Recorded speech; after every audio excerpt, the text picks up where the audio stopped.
But, you know, I always talk about the war on reality here, and it's like, if you only watch 60 Minutes and you only watch mainstream media, then you're stuck thinking something that is completely untrue is actually true. So I wanted to do this video so that maybe you guys could share it and we can keep waking up some people. Anyway, have a great day, everybody.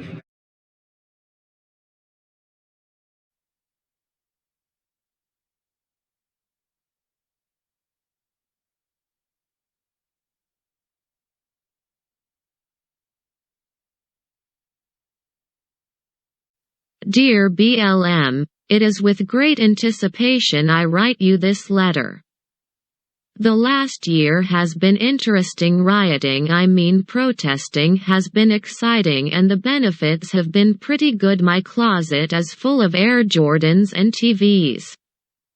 I was watching the news today and seen who we will be protesting for next.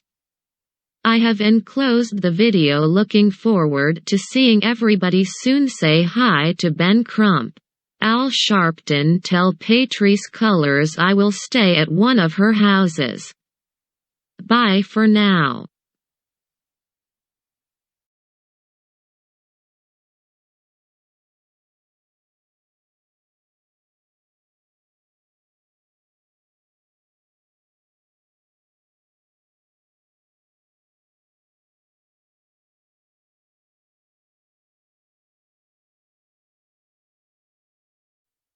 Of another shooting in D.C. Police say officers heard shots in Southeast and they headed toward them. And when they got to the area, the shooters opened fire on them. This was all caught on surveillance video. Police need your help to make some arrests. So Mike Valerio walks us through what this crazy video shows. In the video that escalates into an intense shootout immediately, the young man on the bike looks right, takes out a gun, and fires 4 shots, residue after each one visible. Here's where it happened. The Shell on Benning Road Southeast, a block from the Maryland border. Surveillance video shows 3 people in this gray Honda Accord, all of them armed. One gets out, and police nearby hear the gunfire. When the officers show up, MPD tells us the men start shooting at police and their marked car. Police are now asking the public for help to find the people in the shootout. This was last Thursday, just after 6 p.m., and MPD says all officers are okay, but everyone captured in the video got away.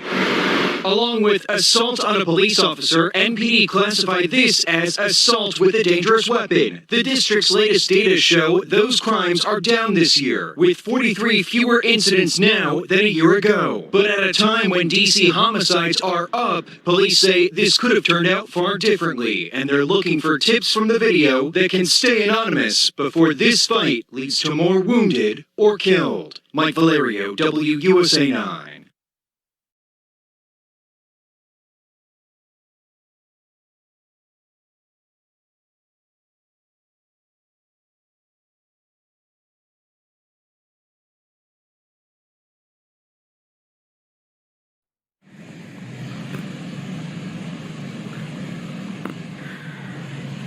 Hi, I'm Peggy Hubbard. By now, you guys already know what happened in St. Louis last night. Police officers went to go, pretty much what they did was they went to execute a warrant for an arrest for a very, very bad guy. When they came to get him, instead of going peacefully, having his day in court, he decides to pull out another stolen gun, shoot at the police. Police shot back, and he was killed. Within the same time frame, news broke out about a 9-year-old girl in Ferguson died in a drive-by shooting in her room doing her homework. She dies by a stray bullet to the chest. Last night, who do you think they protested for? The thug, the criminal, because they're hollering police brutality. Are you fucking kidding me? Police brutality? How about black brutality? You black people, my black people, you are the fucking most violent motherfuckers I have ever seen in my life. A little girl is dead. You say Black Lives Matter? Her life mattered. Her dreams mattered. Her future mattered. Her promises mattered. It mattered. Yet you trifling motherfuckers are out there tearing up the neighborhood I grew up in. I was born and raised. I was raised by a single mother. 8 kids. This woman raised 8 kids by herself. She lost one. One. Because that boy did not listen and he died by the gun. You want to be upset about black lives? You want to be upset about police brutality? There is real police brutality out there, I'll give you that. But night after night after night, on Channel 4, Channel 2, Channel 5, Channel 30, Channel 11, St. Louis Post-Dispatch, murder, murder, murder, murder, murder, black on black murder. But yet you assholes are out there tearing up your own shit. It's not your shit, other people's shit. For a criminal, for a thug. Bailing out criminals and thugs. Let me tell you something. I got a kid locked up. Oh yeah, I put him there. I turned his ass in. Yes, I did, because you know what? I'm a strong black woman. I am a black mother. I told my children, if you fuck up, if you go to jail, I am not getting you out. You will stay there. You will do the time. I'm not putting nothing on your books. I ain't coming to visit you. I ain't sending you magazines. I ain't doing shit for you because I did everything I could for you out here, and yet you chose to go in there. Fuck you. I'm from the Medea School of Hard Knocks. Fuck you. If you don't care about me and your father working and putting in time and effort to raise you, to be there for you, to go to every function, everything that you were interested in, we took note of, we nurtured, we encouraged, and yet your stupid ass ends up in jail, you belong exactly where you are. Don't drop the soap. That's what I told my son. Don't drop the soap. You guys need to stop. You're hollering this Black Lives Matter bullshit. It don't matter. You're killing each other. The fuck? White people don't care. They don't care. Save us some tax dollars. I need new parts for my Harley. If you want to die, die. Go ahead. Knock yourself out. Your life does not matter. If it doesn't matter to you, it sure in the fuck doesn't matter to us. That's just the truth of the reality. If you don't care, we don't care. If you don't give a damn about your life, why in the fuck should we care? Why should we go out and protest for your ass? You broke the law. You're carrying another stolen gun. You're yelling, fuck the police. Fuck you. You're shooting at the police. Police drops your ass. Oh, poor so-and-so. He died due to police brutality. 127 homicides later. Y'all want to holler police brutality? Black people, you're a fucking joke. You're tearing up communities over thugs and criminals. You're putting plaques in the ground over somebody that would not stop. He had a chance to stop. How many times is somebody going to tell you to stop doing that shit before they do something to you? You think the police are out here for fun? You think they're out here for games? They're not going to tuck you in.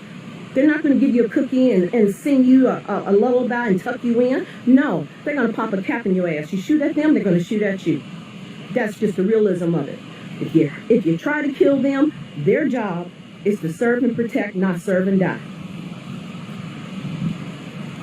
And it's not a black issue. This is not a white issue.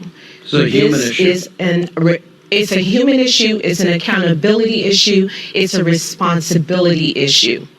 Peggy, That's what it is. They made this about race. This was never about race. This was about right and wrong. well said. Peggy, stay right there. I want to bring in Milwaukee County Sheriff. Our friend David Clark is back in the program.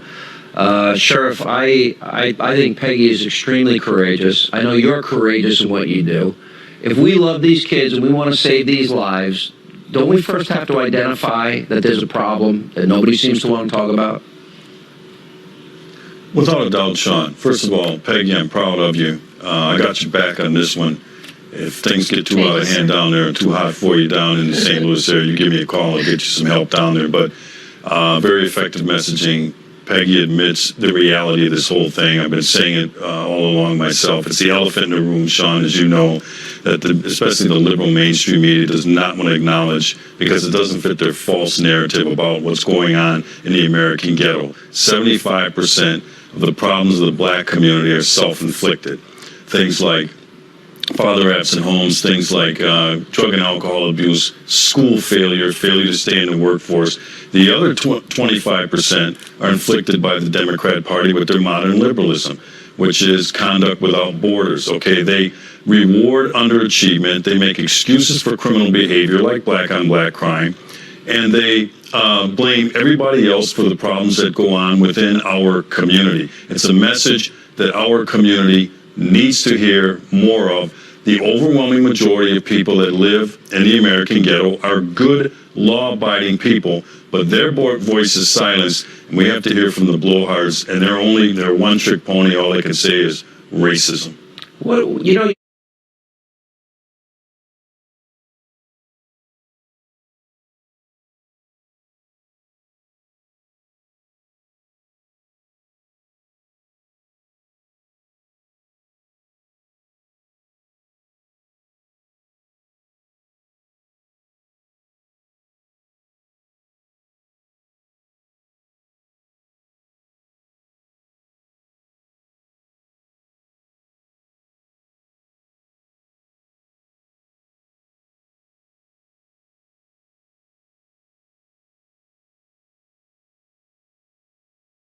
I would like to see the bill in Congress pass on police reform, but I know that the right wing, the racists, are opposed to it, and I don't know what's going to happen to it, but I know this, we've got to stay in the street. That's what protesters do. Well, we got to stay on the street, and we've got to get more active, we've got to get more confrontational, we've got to make sure that they know that we mean business. We now have inside the country, we have Maxine Waters traveling across state lines to incite riots in Minnesota, encouraging more confrontation, remotely reasonable behavior. And it's even worse that the mainstream press and academia and others are giving her a pass.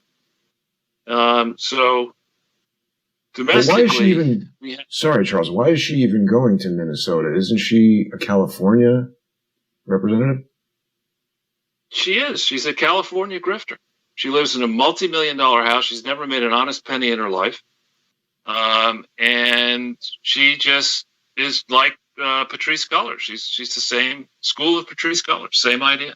Only Patrisse has grifted more. She's one of the alleged co-founders of Black Lives Matter. So domestically, we have Maxine Waters for a quick second, Charles. This is apparently, according to Google, her massive house. This thing looks huge. Right, and when you look at a house like that, I mean, that's a compound. If you had made money legitimately, it would be difficult.